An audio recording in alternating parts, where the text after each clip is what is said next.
Jai Srila Prabhupada.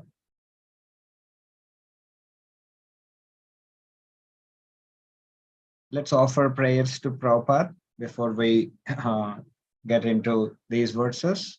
Please join me if you understood, if you know these prayers. Nama Om Vishnu Padaya Krishna Presthaya Bhutale Srimate Bhakti Vedanta Swamin Nitinamine Namaste Saraswate Deve Gauravani Pracharine Nirvishesha Shunyavadi Paschatya Deshatarine Jaya Shri Krishna Chaitanya Prabhu Nityananda Sri Advaita Gadadara Srivasadi Gaura Bhakta Vrinda Hare Krishna Krishna Krishna Hare Hare Hare Rama Rama Rama Hare Hare. So before we try and understand this first 4 verses of the chapter 14th of Bhagavad Gita, I would like to brief on the name of this chapter, the 3 modes of material nature. So as we see the modes, the 3 modes, perhaps all of you would have heard these modes, mode of goodness, mode of passion, and mode of ignorance. So what do we learn from this chapter is in depth of these 3 modes. So why do we have, before getting into the context, what is a mode? Prabhupada in elsewhere translates this mode, or in Sanskrit known as guna. 3 gunas or 3 modes are like ropes. He says these are 3 different ropes. Say for example, if you are asked, perhaps this is not a good question, but if you come across and we ask this question, in which rope do you want to be tied with? Maybe a velvet cloth, a rope made of velvet, or a rope made of a cotton, or a rope made of a polyester. So of course we don't want to get bound, but this question comes up, then we have to think, and probably if we have to answer it reluctantly also, then we may choose probably a velvet rope, right? But nonetheless, we don't want any rope. So let's see how these actually ropes are binding us. This gives us a context. How these, what are these modes? What are the 3 ropes Krishna is talking about in this chapter? Let's see. Before getting into this chapter of 14th, we would probably see the context why this is explained, this position here. In the 13th chapter, we see there is a nice verse, 13.22. If you have Bhagavad Gita's, probably you can open it up. And then it says, Karanam gunasangasya sadasat yoni janmashu. So, yoni janma. What does yoni janma means? It means that yoni is translated as species of life. So according to our acts, okay, karanam guna sanga, guna means again this rope. So these modes, so according to what modes we are tied up with, so we are getting into that kind of yoni or the species. We all perhaps know there are 84 lakh species that a human or a living entity can get into. So in what kind of species that we enter, it all depends on karanam guna, on all these ropes, or how we are entangled in this determines our acts, and then we lead to having a certain body. So just to get you the context there, Purusha Prakritisto hi bhunkte Prakritijan guna karanam guna sangasya sadasat yoni janmashu. So a living entity thinks himself as an enjoyer, independent of Krishna, so gets into this kind of guna, gets tied up by one of the gunas. So that's how he enters into one of the species. So with that context, for you to get an idea, this chapter, Prabhupada explains that it will talk about what the modes of nature are, how they act, how they bind, how they liberate, how these ropes, okay? What are these ropes altogether? This chapter will be saying how they act.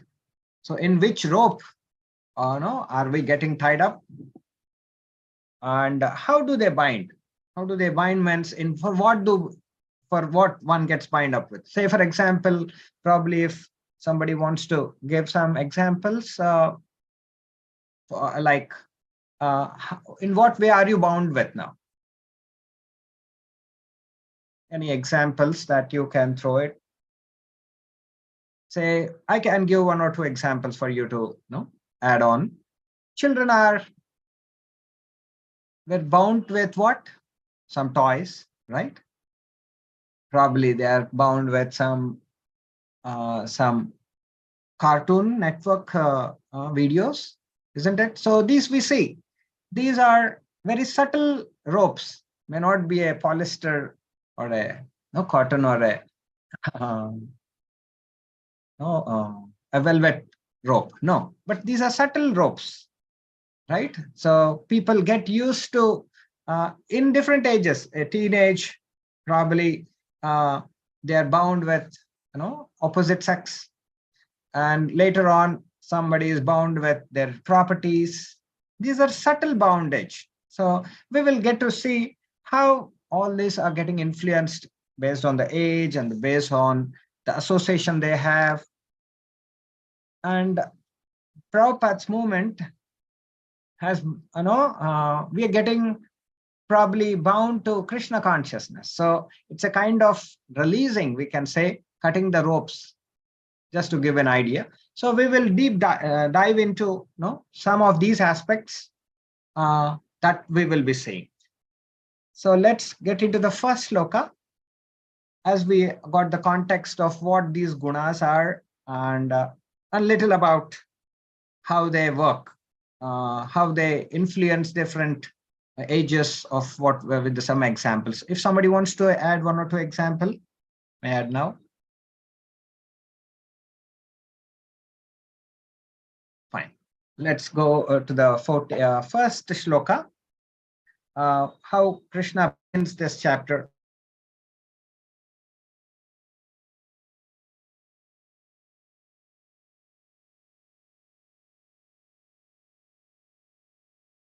All this pretext, we can say, of how these are manifested in the first. So let's see. Sri Bhagavanu Vacha Param Bhuya Pravakshami Gnananam Gnanamuttamam Yagnatva Munayas Sarve Param Siddhim Itogataha. I will repeat. Sri Bhagavanu Vacha Param Bhuyaha Pravakshami Gnananam Gnanamuttamam Yagnatva Munayas Sarve Param Siddhim Itogataha. The translation is, the Blessed Lord said, again I shall declare to you the supreme wisdom, the best of all knowledge, knowing which all the sages have attained to the supreme perfection. So Krishna is starting this verse, this chapter, with this understanding that again I shall declare to you this supreme wisdom. He's using this word Param Bhuyaha. Bhuyaha means again. So he has told about the wisdom or the best of knowledge already. That's why he wants to use this word again called Bhuyaha again. So he has already explained. So he wants to reiterate it because this knowledge is profound, quite very important. We will see in the next shloka, Krishna says this is the supreme of all the knowledge. We will see to that. But he says, again, I shall declare to you the supreme wisdom, the best of all knowledge, knowing which all the sages have attained supreme perfection. So some knowledge is there, okay, which will attain us to supreme perfection. So that is what I'm going to tell you now. That is so important. So for our understanding, Prabhupada brings in some clarity about the chapter 14th. He says the knowledge that he had mentioned, if you can refer to 13.8 to 12. So this is what he is referring to, because he has already told what is knowledge. In 13 chapter 8 to 12th verse, he has explained what knowledge is. It is actually a constitute of 20 objects.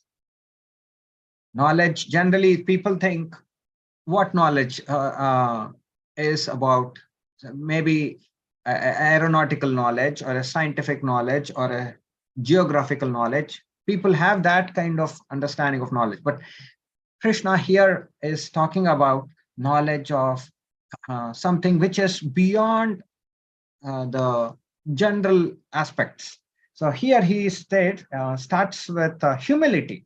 Amanitvam, adhambitvam, ahimsa, shanti, arjavam, acharyopasanam, saucham, stairyam, atma vinigraha, and goes on. He says, humility, pridelessness, non-violence, tolerance, simplicity, approaching a bona fide spiritual master, cleanliness, steadiness, and self-control, renunciation. And he goes on to say with this all, and he says, all these I thus declare to be knowledge, and what is contrary to these is ignorance. So knowledge starts with humility.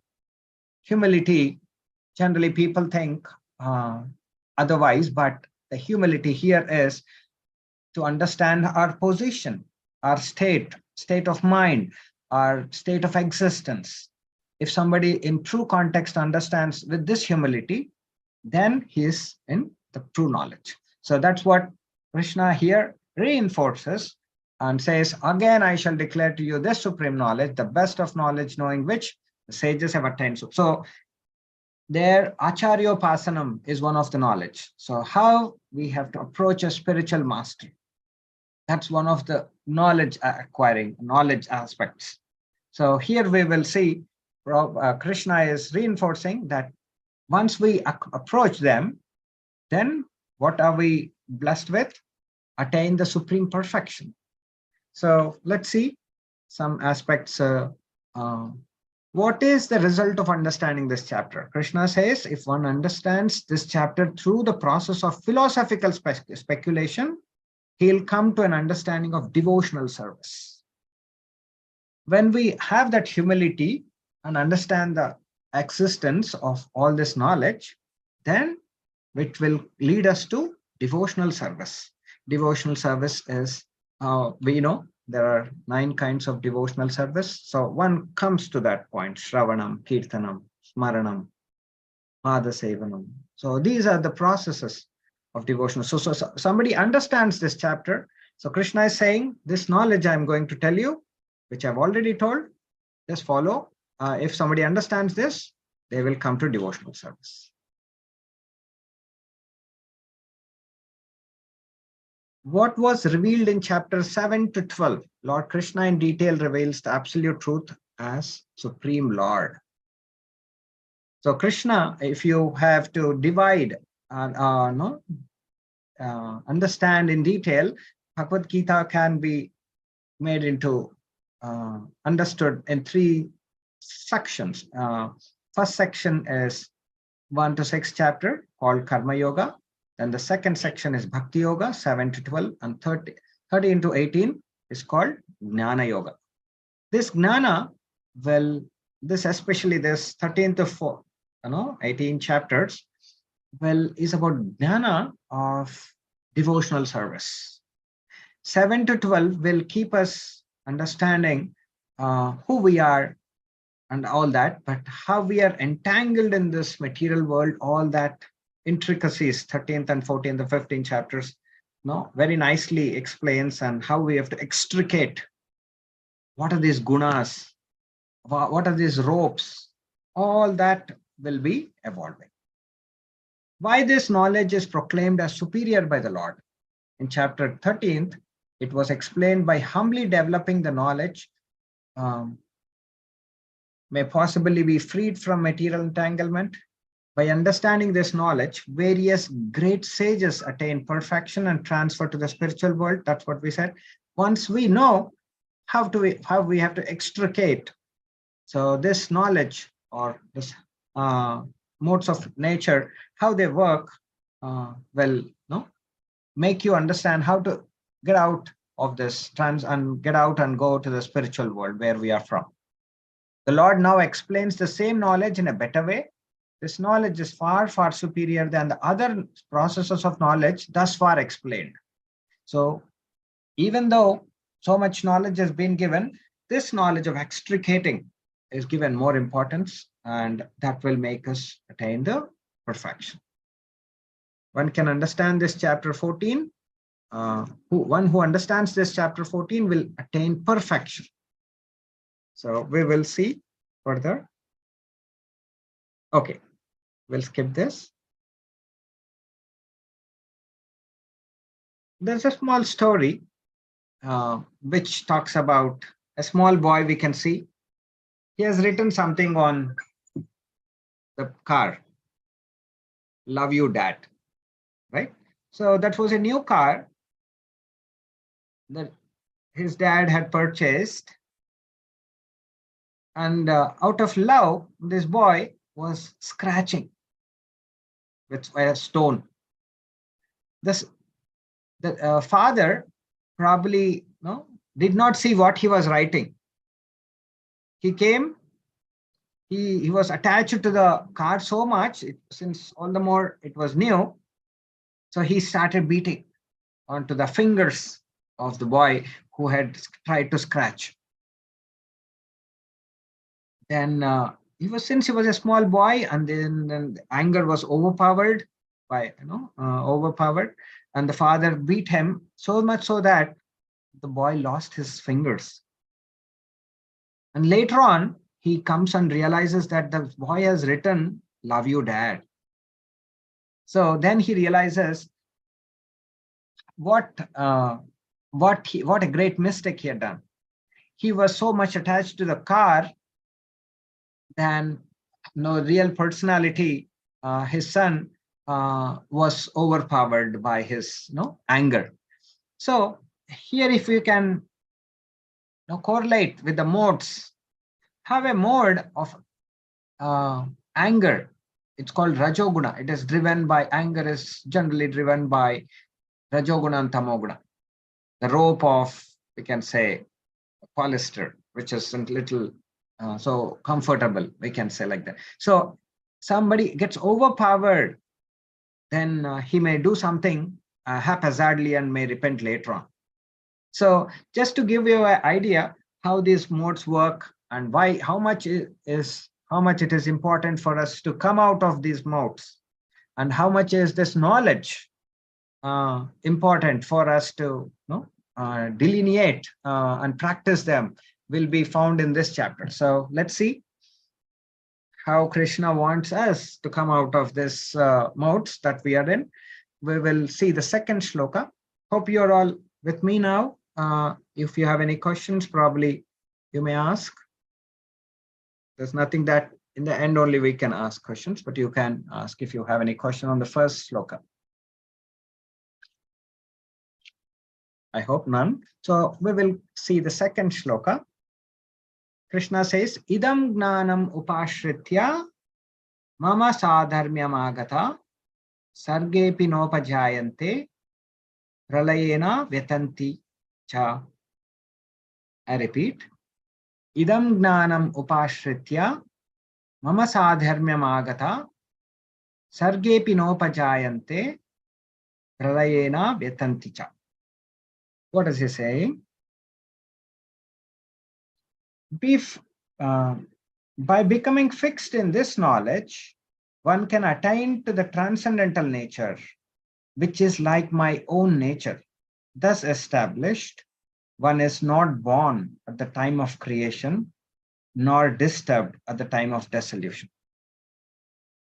So here we see a nice picture of Krishna's activities with gopis, with his mother, with cows, cow herds, and then with Sudama, probably, or a servant of Krishna who is offering a garland.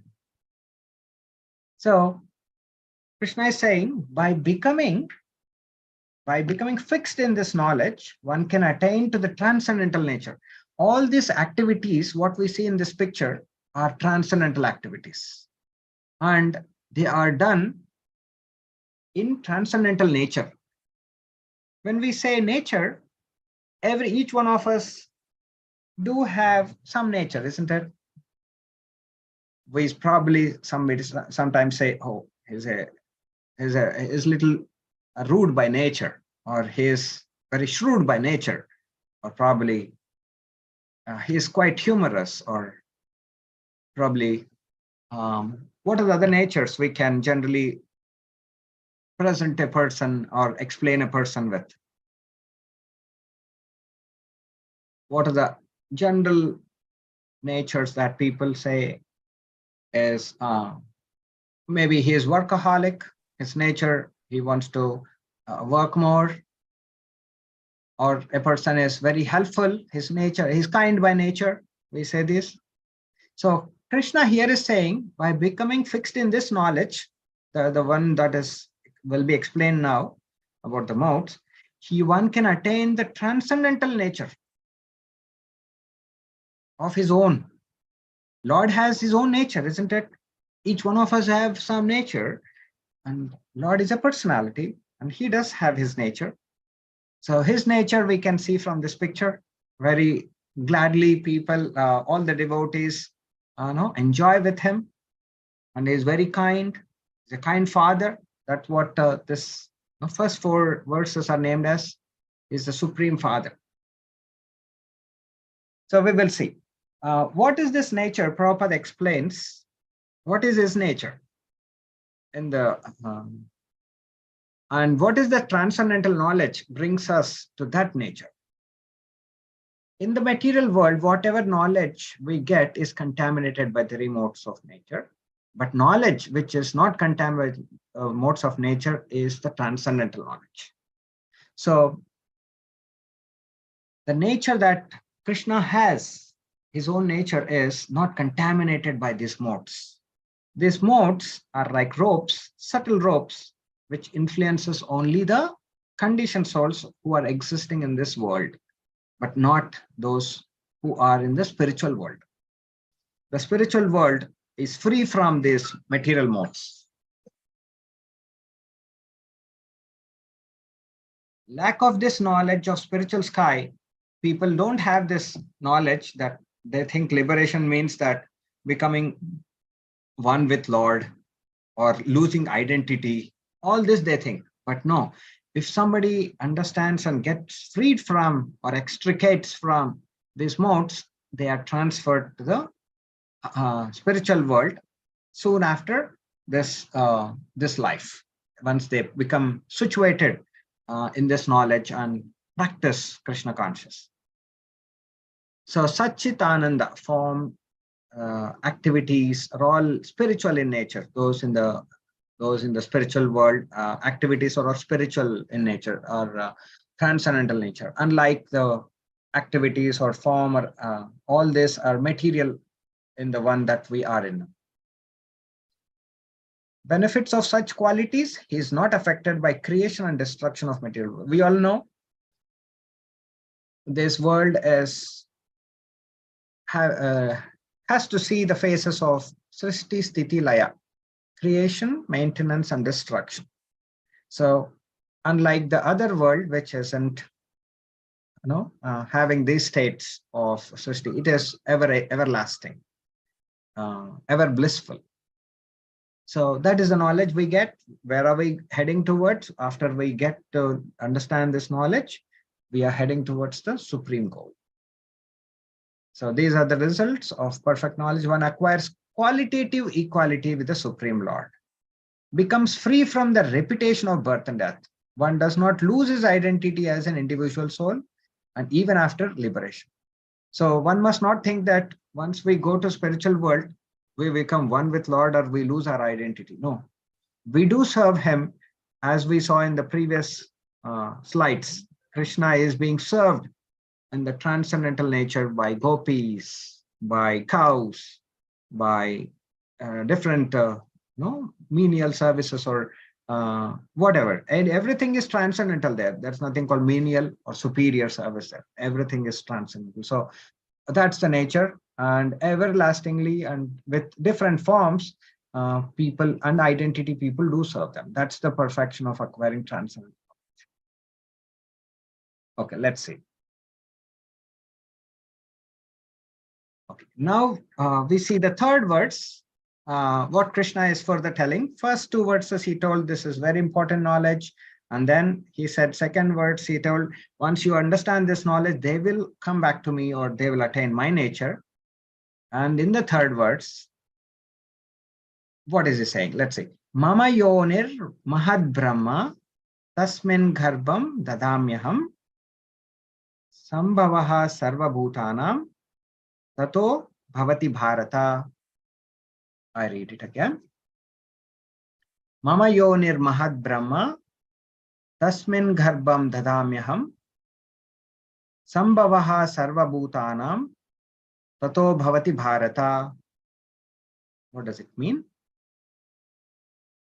The total material substance called Brahman is the source of birth, and it is that Brahman that I impregnate, making possible the birth of all living beings. O son of Bharata. So this is little technical, but let's try and understand. The total material substance. Here, try and see the picture also. The material substance is the total material substance is called Mahat Tattva. It's also known by that name. How this whole creation happened, how these modes have existed, come to existence, all that is part of this understanding here. The total material substance called Brahman is the source of birth, and it is that Brahman is the source of birth. Okay, that Brahman I impregnate. In general sense, we see in this world, a woman is impregnated by a mother is impregnated by father, and we see a child coming out. Similarly, Lord impregnates this material nature. It's called Prakriti, making possible the births of all living beings. So all of us are impregnated into the material nature, and we come into this material nature. O son of Bharata. So Krishna is now addressing Arjuna as son of Bharata. So here, for us to little more understand the material, why is Durga being shown here? The material substance or the material nature is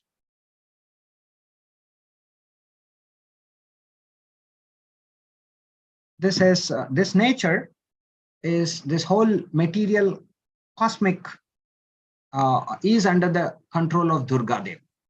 She is also a sister of Krishna, and because she is she is the superintendent. We can understand like a hospital has a superintendent, a jail has a superintendent, isn't it? So similarly, a whole material world is kind of agile, we can say. Perhaps we have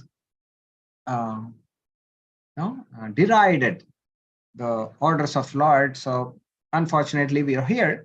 But we should know she is the superintendent. And she, you can see, she's praying to Lord and seeking the blessings to control this world.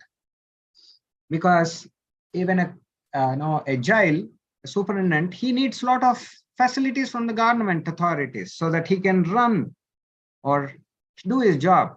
Similarly, she wants to run according to the will of the Lord. That's where she's seeking blessings to run the will of the Lord in this material world. Lord has a will for all of us because we have seen he is our supreme Lord, our supreme Father.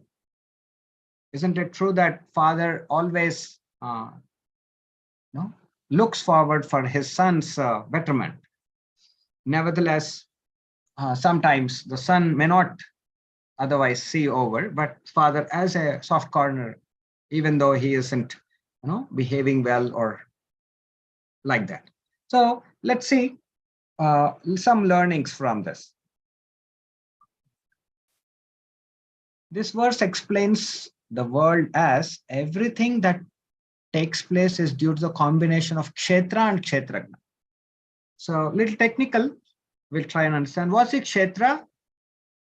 This body. Kshetragna is the knower of the body. Everything that takes place is due to the combination of kshetra and kshetragna. So kshetra is the body and the knower of the body means the soul. So everything that happens in this world is a combination of two, matter and spirit. This combination is made possible by the Supreme Lord himself. So now we have come to this world. It's like a page turning. We are here and we are supposed to go back. But as we are here, we have to understand what are the rules and regulations. Say, for example, you're in a hospital. Hospital has got some rules and regulations. We cannot just be on our own, unlike we are in our house, isn't it? Even per se, if we go to a different country, we have to follow their rules and regulations. Say if you travel to America, probably you have to drive towards right in the car, right? Because they have a left steering, they have a different setup. But when you're in India, you have to drive to the left. So similarly, when you're come into this world, you are supposed to be bound or obligated with so many rules and regulations. And all those are, jot down by the Prakriti, who is the superintendent will be the Durga Devi. So the Mahatattva is the total cause of total cosmic manifestation, because in the total substance of the material cause, they are the modes. There are 3 modes of nature. It is sometimes called Brahman. So how all this manifests, how this Lord impregnates the material nature, and then all the planets come out, how the modes come out, all this is a brief of it. We are trying to get past through that, and then see further how exactly these modes have come about, consisting of 24 elements. So 24 elements, if you're understanding, 5 sense acquiring, 5 knowledge acquiring senses, 5 working senses, 5 material elements, Panchabhuta, and then 5 sense perceptions, and mind, intelligence, ego, and the 24th is soul. So whatever happens in this world is, whatever you see comes in these 24 elements.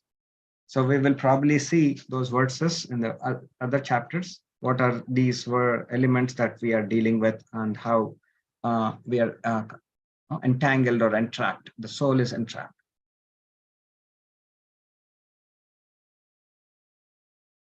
So how the living entities are born? The Supreme Personality impregnates the total substance, and thus innumerable universes become possible. In material nature, the superior nature is mixed with the will of the Supreme, and therefore all living entities are born of material nature. So here is a nice analogy for us to understand. People do think that there is no soul sometimes. So Prabhupada gives a very nice analogy. When there is a heap of rice, sometimes scorpions come out of it. It's not that there is from the rice scorpion has come out. No, scorpions have laid their eggs for a period of time and they were covered, and at certain point eggs have fermented, and then they have come out. The scorpions have come out. That means there is a soul in every egg. There's a soul. There is a living entity. So it is not that automatically something happens. So unless the Lord impregnates us, there is no possibility of our existence in this material world. The soul is taking different bodies. Similarly, because of their enjoyment, because of their deeds, they have to suffer or enjoy. That's it. This is what explained here. Okay, we'll skip this. Okay, we'll see the last words. Hope you're all with me. If you have any questions, you can ask anytime. So Krishna here very clearly emphasizes, this is the most important shloka. Krishna says, Sarva yonishu kaunteya murtaiha sambhavantiyaha tasam brahma mahadyonir aham bija pradapita. I read it again. Sarva yonishu kaunteya murtayaha sambhavantiyaha tasam brahma mahadyonir aham bija pradapita. What does it mean? It should be understood that all species of life, O son of Kunti, are made possible by birth in this material nature, and that I am the seed-giving father. So Krishna is saying, it should be understood that all species of life, O son of Kunti, are made possible by birth in this material nature. So as I said, there are two natures, spiritual nature, which is of spiritual world, and material nature, this is of a material nature. So all species of life in this material nature are made possible. Okay, it's all made possible by Lord himself, by different energies, and that I am the seed-giving father. So as we say, seed-giving father, even though we see in this world, mother gives the body, birth, but the seed-giving is the father. Of course, in that sense, the mother, father, every living entity they're all sons of God. He is the one who has given seed according to their needs or choices or interests. Different species they get into. That's it. And that's also, we see there's a lifespan in each species, that evolution process that is there. In a human form, we have got the special possibility of understanding this sublime knowledge, and how we have come into this and how we have to go out of it. All that is possible to be understood only in this human form. We can see how Mahavishnu, from his body, many Brahmandas are coming out. And if you can notice, in each Brahmanda, there is Mahavishnu. Garbhodaka Shai Vishnu. And you can see, if you can closely and zoom in, you can see from his navel, there is a Brahma.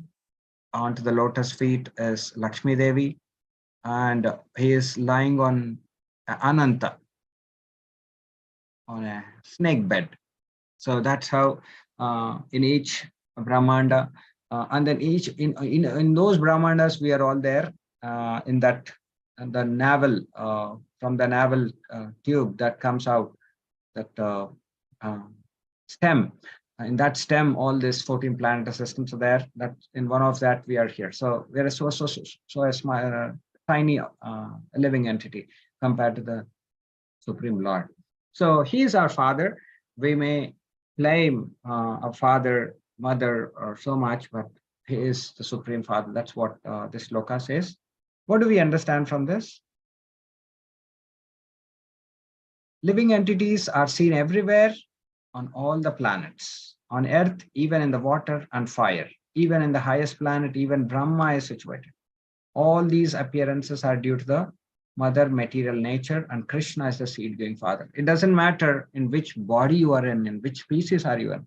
You may say, we can see here, there are living entities in water, in fish, and so many other things. If you know that words, Jalajala Navalakhani, Stavarani Vimshati. So there's a clear distinction of how many species are there in water, how many species are in the plants, how many species are there in animals, and humans are also 4 lakh species. So the understanding is living entities being impregnated into the material world come out and form at a time of creation according to the past deed. So we are all here, and now from here we will see how we are all acting with the subtle ropes that we are all tied up with. We have to uncover those ropes and try and extricate ourselves. So we have, from these verses, Krishna is explaining that he is the Supreme Father for all of us. And material nature, of course, is also an energy of him. So he has put us into this. So we are, so Chris, this very nice conversation that Prabhupada mentions here. Don't think that Krishna is for Hindus, for the Indians. No. So these are simple truths, all explained in Bhagavad Gita. It is open to everyone. Krishna is everyone's father.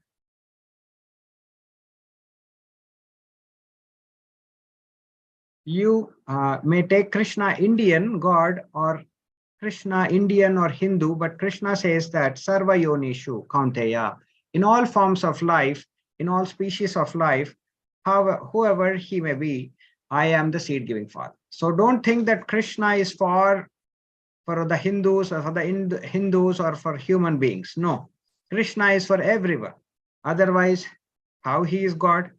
If he is for a particular section, then how he can be God? God cannot be a particular type of man or a particular section, particular society. God is for human beings or the birds, beasts, aquatics, insects, plants, everyone. What is God? He is Sarva Yonishu. In every species of life, whatever form may be, that doesn't matter. Aham Bija Pradapita. He says, I am the seed giving father. This is Krishna conscious. So we have from this very nice quote, we can understand Krishna is our ever seed giving father, and he is our supreme eternal father. And who is the mother? Who is the father? Prabhupada explains. This is also a very nice quote. I'll read it. The material nature is compared to the mother. Although every living being is seen to come out of mother's womb, it is still a fact that mother is not the ultimate cause of such a birth. The father is the ultimate cause of birth. Without the father's seed, no mother can give birth to a child. Therefore, the living beings in different varieties of forms and positions within the innumerable universes are all born of the seeds of the Almighty Father, the personality of Godhead, and only to the man with a poor fund of knowledge do they appear to be born in the material nature. My dear Arjuna, we find so many species of life, 84 lakh, they're all my sons, and I am the seed-giving father. Plants, trees, insects, aquatics, demigods, beasts, birds, and all other living entities are sons and parcels of the Supreme Lord. But because they are struggling with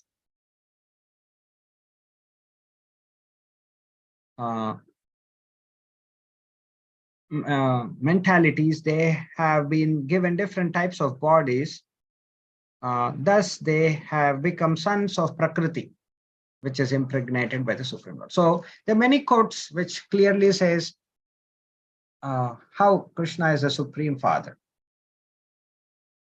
So the father is always affectionate to the sons. The sons may forget the father, but the father cannot forget the sons.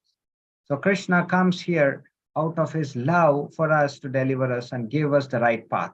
Sarva dharman parityaja. My dear Arjuna, why are you rotting in this miserable world? You can come to me. I will give you all protection. You are the son of the Supreme Lord. You can enjoy life very supremely, very magnificently without any death. Why are you rotting? Krishna, this is Krishna's mercy. So Krishna is saying, surrender unto me, and then you come back to me, because the Father wants us all. This is another quote. So knowledge is power. Always seek knowledge. So the knowledge that we have to seek from this chapter will be about how these three modes act, and why how these modes have manifested, and how we are in this world, and how this world has manifested. We have got an idea of a bit of it, probably on more rigorous reading and little more examples. We can contemplate on this knowledge and see how we can understand and come out of this. If you have any questions,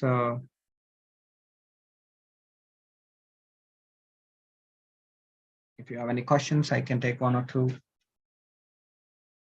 Hope you have understood me. Yes, Prabhuji. Okay.